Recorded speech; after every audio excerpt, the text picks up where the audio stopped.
Juanet TikToker analitzem la jornada on el Barça acaba de guanyar 0-2 al camp del Villarreal. Partit importantíssim i el Barça que amb esta victòria s'assegura el campió d'hivern. Importantíssima victòria en un camp molt difícil, ja que el Villarreal està fent una gran lliga, però el Barça, amb un penalti clar que li han fet a Rafinha, que ha estat molt participatiu en el partit, i amb un golaç a lo futsal de Lamine Yamal, amb una bona puntera, finiquitava el partit.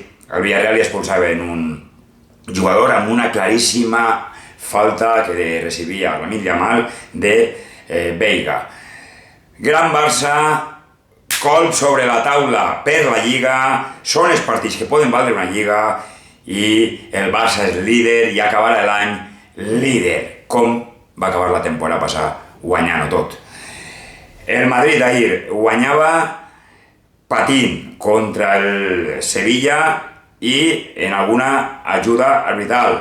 Rodrigo tenia que haver sigut expulsat i no ho va ser, i els penaltis que va recibir el Madrid, evidentment un sí que era i l'altre no, i l'altre l'àrbitre, a pesar de pitar-lo, menys mal que van avisar del VAR i li van llevar, però el Madrid no juga res, i això és la notícia, que si el Madrid segueix jugant a Xina, Xavi Alonso té els dies comptats a Chamartí. Importantíssima victòria del Barça, victòria del Madrid sense convèncer, i l'Atlètic Madrid guanyava 0-3 també en un gran partit al camp del Girona. L'Atlètic Madrid apreta també la classificació i hem sigut una jornada on l'Elx el tenim ara jugant i va guanyant 1-0 contra el Rayo Vallecano, i lo destacable és que el Barça de Flick, a pesar de la baixa importantíssima de Pedri, a un camp difícil com és el del Villarreal, guanyava i convencia.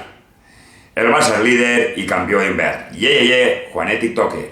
Y el Madrid no convence a nadie.